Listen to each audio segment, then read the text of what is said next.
A Umbanda, assim como toda religião, é um construto histórico. Por onde ela passa, pelas eras que ela passa, ela vai absorver fundamentos, ela vai absorver características e vai tomando a sua forma. Da mesma forma também que todas as religiões, em sua historicidade, a Umbanda tem histórias de vitórias, mas também tem histórias de derrota e de vergonha. E é justamente sobre isso que nós vamos falar hoje. O episódio que eu considero, pelo menos, um dos episódios mais vergonhosos e desastrosos da Umbanda. Hoje nós vamos falar sobre o primeiro congresso de espiritismo de Umbanda. Vamos lá. Meu saravá fraterno a todos, eu sou Renato Bosco, dirigente do Templo de Umbanda Zé Pilintra e Caboclo Pena Branca. Caso você esteja chegando ao canal através desse vídeo, nos dê uma força deixando o like caso aprecie o nosso conteúdo, inscreva-se no canal e ative a todas as notificações para não perder nenhum vídeo que vier a ser postado.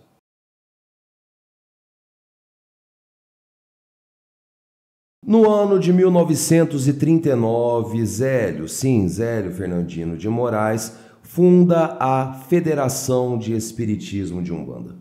Os mitos falam que a intenção dessa federação é trazer congregação, trazer união entre o que se chamava, à época, de casas umbandistas. Mas, curiosamente, o primeiro trabalho da federação fundada por Zélio foi já correr com a elaboração do primeiro congresso de espiritismo de Umbanda. O primeiro congresso, a princípio, seria uma forma de congregar as casas de Umbanda em suas práticas diferentes. Haja vista que aquele adágio, cada casa é um caso, já se fazia presente até mesmo quando a Umbanda de Zélio apenas engatinhava. Porém, a real intenção do congresso era estabelecer um ethos. O que seria esse ethos? Um conjunto de práticas, um conjunto de costumes uníssonos que deveria valer para todas as casas que eram federadas, bem como as futuras casas que se federariam posteriormente. Acontecido entre os dias 19 e 26 de outubro de 1941, o primeiro congresso de espiritismo de Umbanda, e depois ele foi publicado no extinto Jornal do Comércio em 1942. Esse congresso reuniu diversos líderes de terreiro, chamados também de médiuns, chefes de terreiro, para poder estabelecer pesquisas, estudos, teses, tanto no âmbito cosmogônico, ou seja, a criação do universo nessa visão umbandista, teogônico, a visão da divindade nessa segmentação umbandista, e teofânica, a manifestação do sagrado, como se fosse uma verdade uníssona para aquela Umbanda. No congresso, que se tornou um livro, o conjunto de suas teses e atas se tornou um livro, abordava as práticas que eram estudadas nesse congresso, desvencilhando-as do que eles chamavam de práticas primitivas para a sociedade civilizada da época, conforme veremos no trecho a seguir, já na introdução do que viria a ser o primeiro congresso de espiritismo de Umbanda. O conceito alcançado entre nós pelo espiritismo de Umbanda nestes últimos 20 anos de sua prática deu motivo à fundação nesta capital de elevado número de associações destinadas especialmente a esta modalidade de trabalhos, cada qual procurando desempenhar-se a seu modo para atender a um número sempre crescente de adeptos. Sua prática variava, entretanto, segundo os conhecimentos de cada núcleo, não havendo assim a necessária homogeneidade de práticas, o que dava motivo à confusão por parte de algumas pessoas menos esclarecidas, com outras práticas inferiores de espiritismo. Fundada a Federação Espírita de Umbanda há cerca de 2 anos, o seu primeiro trabalho consistiu na preparação deste congresso, precisamente para nele se estudar, debater e codificar esta empolgante modalidade de trabalho espiritual, a fim de varrer de uma vez o que por aí se praticava em nome do espiritismo de Umbanda, e que no nível de civilização a que atingimos não tem mais razão de ser. Já nessa pequena introdução nós vemos problemas dantescos e eugenistas que viriam a abortar esse congresso. No primeiro congresso, personas do meio umbandista que nós conhecemos hoje através das mais diversas literaturas se fizeram presentes, dentre eles Leal de Souza, Diamantino Fernandes, Benjamin Figueiredo, da Mata e Silva. Muitos participaram com suas teses, com suas teorias acerca da religião de Umbanda. Nesse congresso seriam abordados diversos temas, como, por exemplo, de onde viria a nomenclatura Umbanda, de onde viria a conceituação da iniciação na Umbanda através das 7 linhas, que nós falamos no livro da configuração de 7 linhas. Além disso, falaria da ética mediúnica, falaria da Umbanda à face da lei e dentre muitos outros aspectos. Como dito nos mitos, Zélio de Moraes e o Caboclo 7 Encruzilhadas teriam fundado 7 tendas. E Zélio e o Caboclo das 7 Encruzilhadas, sobretudo o Caboclo das 7 Encruzilhadas, escolhido 7 médiuns para poder administrar essas tendas. Zélio funda a Federação de Espiritismo de Umbanda, não somente para congregar as casas de Umbanda, as tendas de Umbanda. Zélio tem uma outra motivação para isso, que seria de legitimar a religião de Umbanda frente ao governo da época, frente à sociedade, para que a mesma parasse ou minimizasse, pelo menos, de sofrer as perseguições constantes que ela sofria nos 20 anos em que ela engatinhou. Devemos lembrar que a época de Zélio de Moraes e então a sua criada Umbanda, 1908, era um período em que até mesmo a Umbanda de Zélio era considerada uma forma de baixo espiritismo. Então, a época de Zélio era uma época em que a política brasileira era totalmente instável. Zélio funda a Umbanda 19 anos após a proclamação da República. E esse período é chamado por estudiosos de liberalismo oligárquico, onde ideias liberais do século XVII e do século XVIII são miscigenadas, elas são unidas com um governo oligárquico, ou seja, um governo onde o poder é destinado a um pequeno grupo de pessoas, um pequeno grupo de partidários de uma mesma ideia. Então, dessa forma, com o liberalismo oligárquico, foi a peça fundamental para o aparte, veja bem, o aparte, a separação definitiva da Igreja e do Estado.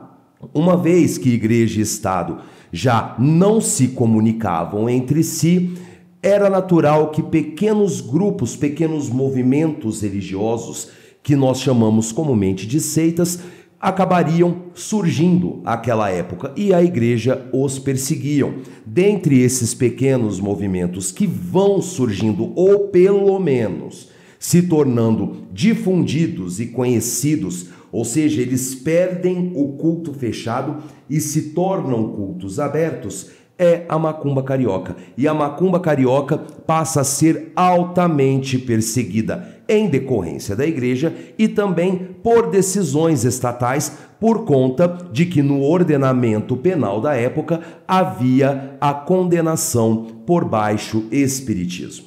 E as macumbas cariocas sendo perseguidas, tendo suas tendas, terreiros, barracões depredados, desativados, inativados, muitas macumbas cariocas migram para a Umbanda. E Zélio, através da sua federação e através do Congresso de Espiritismo de Umbanda, visa, sobretudo, legitimar a religião para que ela ganhe ônus de direitos através da Constituição da época. É daí que surge o livro O Culto de Umbanda em Face da Lei, que é entregue diretamente para o presidente da República à época, que era quem? Getúlio Vargas. E assim a Umbanda, veja bem, Umbanda, não macumba carioca, ela passa a ter um viés de legitimação e assim o primeiro congresso de espiritismo de Umbanda, além de querer dogmatizar, de querer codificar elementos ritualísticos, doutrinários da Umbanda, também visa dar mais substância para a legalidade da religião no Brasil. E como se deu essa legitimação? A legitimação se deu através de intelectuais que estavam no mesmo da Umbanda, que dialogavam entre si usando as bases do ocultismo, do espiritismo kardecista e também do catolicismo popular. Veja bem, não tem África, não tem elementos iorubás, não tem os elementos que comumente nós vemos, não pelo menos na sua essência primordial. E foi justamente por isso que a Umbanda conseguiu ser legitimada.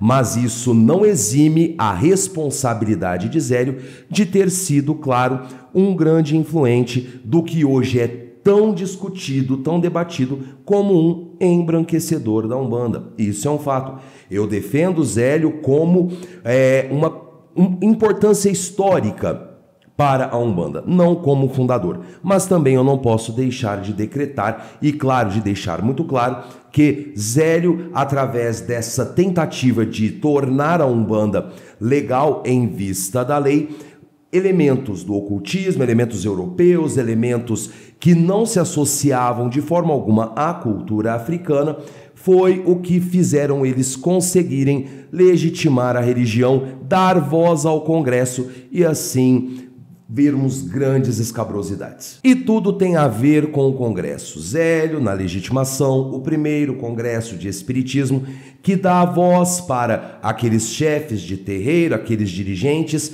exporem as suas teses. E muitas dessas teses falam de absurdos gritantes. E nós iremos elencar alguns exemplos desses. Um deles é o surgimento da palavra Umbanda, uma das primeiras teses apresentadas no livro que depois se compilou com essas teses, que foi de Diamantino Fernandes, falando da origem da palavra Umbanda, que ela não teria nada a ver com a língua iorubá, com qualquer influência africana, digamos assim. Ele defende que a palavra Umbanda, que deveria ser falada Ombanda, vem de uma língua muito mais antiga, que seria do sânscrito, portanto, um contato com o hinduísmo. Ele chega a citar, inclusive, bibliografias como Bhagavad Gita, os Vedas, que são algo muito pertinente à religiosidade hindu. E um dos mais absurdos expostos nesse congresso, que gera muita revolta entre os umbandistas, pelo menos os umbandistas que procuram compreender a religião no seu cerne, seria a origem da Umbanda. Na mesma tese, na página de número 20 do Congresso, fala que a Umbanda não poderia ter surgido de um lugar tão atrasado como a África, mas que teria surgido de um pseudo lugar fictício, mítico, sem comprovação nenhuma, que seria a tal Lemúria.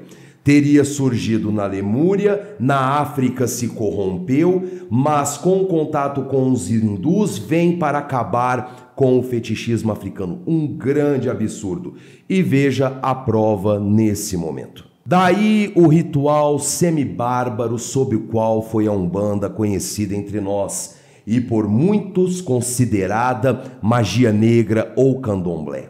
É preciso considerar, porém, o fenômeno mesológico peculiar às nações africanas donde procedem os negros escravos, a ausência completa de qualquer forma rudimentar de cultura entre eles, para chegarmos à evidência de que a Umbanda não pode ter sido originada no continente negro, mas ali existente a praticada sob um ritual que pode ser tido como a degradação de suas velhas formas iniciáticas. Sabendo-se que os antigos povos africanos tiveram sua época de denominação ao mar, tendo ocupado durante séculos uma grande parte do Oceano Índico, onde uma lenda nos diz que existiu o continente perdido da Lemúria, no qual a Austrália, a Australásia e as ilhas do Pacífico constituem as porções sobreviventes. Fácil nos será concluir que a Umbanda foi por eles trazida por seu contato com povos hindus, com os quais aprenderam a praticarem durante séculos. Morta, porém, a antiga civilização africana, após o cataclismo que destruiu a Lemúria, empobrecida e desprestigiada a raça negra. Segundo algumas opiniões, devido à sua desmedida prepotência no passado, em que se chegou a escravizar uma boa parte da raça branca. Os vários cultos e pompas religiosas daqueles povos sofreram então os efeitos do embrutecimento da raça, vindo de grau em grau, até ao nível em que a Umbanda se tornou conhecida. Desde, porém, que estudiosos da doutrina de Jesus se dedicaram a pesquisar os fundamentos desta grande filosofia, que ao mesmo tempo luz e amor e verdade, e a praticam hoje sincera e devotadamente em alta finalidade de congregar, educar, encaminhar as almas para Deus, o Espiritismo de Umbanda readquiriu o seu prestígio milenar, assim como o acatamento e respeito das autoridades brasileiras. Esse, de longe, é o maior absurdo que nós podemos conceber acerca da origem da Umbanda. Se vocês pegarem para ler pausadamente, vocês vão ver um teor extremamente eugenista, um teor extremamente racista, colocando não somente iorubás, bantus, mas todos os africanos como atrasados, como aqueles que eram bárbaros, aqueles que eram embrutecidos, aqueles que eram prepotentes, colocando uma segregação racial e ainda uma hibridização. O que seria essa hibridização? É pegar aquilo que convém, colocar na sua verdade, distorcê-la e colocar como aquilo que você colocou na sua verdade como algo que foi denegrido, que foi, aliás, obscurecido, que foi infundido em mentiras para poder, dessa forma, desmoralizar, diminuir, empobrecer a sua origem. Um grande absurdo. E não para por aí. E não foi somente essa tese de Diamantino Fernandes, tá? Teve um outro dirigente, isso após o Congresso de Espiritismo de Umbanda, que se chamava Jaime Madruga. Em entrevista no seu jornal à noite, ele também fala sobre o aparte do africanismo na Umbanda. Era chamado à época, né, de africanismo na Umbanda, conforme nós veremos a seguir. Há que compreender que a Umbanda nem sempre é bem compreendida fora ou mesmo dentro das organizações umbandistas. O problema é complexo, difícil, mas com o esforço e boa vontade de todos, será possível ir escolmando os defeitos e excessos até que se possa eliminar completamente as influências do candomblé, do omolocô, da magia negra. A Noite, 1953, edição 14.368, página 1 e página 7. Notem que Jaime Madruga foi presidente da União de Espiritismo de Umbanda, antiga Federação de Espiritismo de Umbanda. Notem que ele usou a palavra escolmar. O que significa isso? Escolmar é o ato de você separar as palhas de um telhado que vão cobrir as telhas. Portanto, você separa as palhas boas das palhas ruins. Portanto, nesse viés, o que Jaime Madruga está querendo dizer? Ele está querendo dizer que deve-se separar a Umbanda, que é a palha boa, da palha podre, portanto, do candomblé, do omolocô e da magia negra. Claro, mais um discurso eugenista, mais um discurso racista dentro da Umbanda. Dentre muitas outras coisas que foram faladas no Congresso, se você tiver estômago, você encontra esse livro facilmente na internet, em formato PDF, que foram tentativas e mais tentativas de apartar a tão bela cultura afro que tem no nosso país. E claro, isso se estendeu além do primeiro congresso. Veja bem, essa entrevista de Jaime Madruga aconteceu em 1953, portanto 12 anos depois do primeiro congresso. Houveram altos investimentos para a propagação de periódicos, de jornais umbandistas à época, que ensinavam os adeptos, que dogmatizavam, que doutrinavam, falavam como deveria ser, tudo por base desse congresso que tentou apartar em definitivo qualquer influência africana. Se não fosse o saudoso Tata Tancredo, nós estaríamos submetidos a uma Umbanda realmente, genuinamente eugenista, porque Tata Tancredo foi contra tudo o que foi exposto nesse congresso de espiritismo de Umbanda.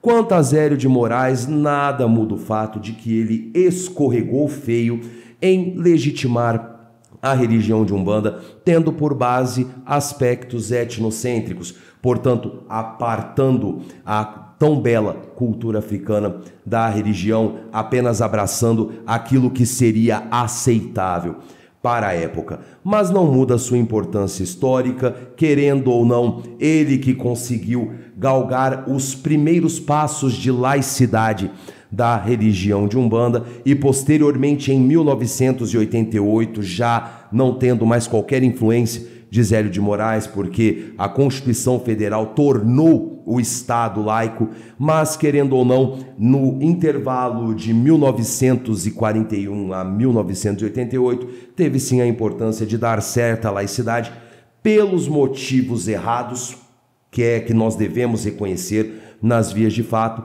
mas ainda assim Zélio tem a sua importância histórica, bem como o Congresso, por mais que ele tenha sido vergonhoso, por mais que ele tenha sido um desastre na história da Umbanda, vai ficar na história para aprendermos a valorizar mais a cultura dos povos africanos, uma cultura muito bela, uma cultura riquíssima e de grande fundamentação nos terreiros. Eu vou ficando por aqui, muito obrigado por sua audiência. Se gostou do vídeo, se trouxe para você o conhecimento necessário, deixe seu like, inscreva-se no canal e ative as notificações. Você quer dar a sua opinião sobre o primeiro congresso de espiritismo de Umbanda? Quer deixar a sua sugestão de conteúdo ou até mesmo acrescentar algo mais nesse vídeo? Fique à vontade nos comentários, sempre estamos lendo, respondendo quando possível e sempre trazendo conteúdos sugeridos.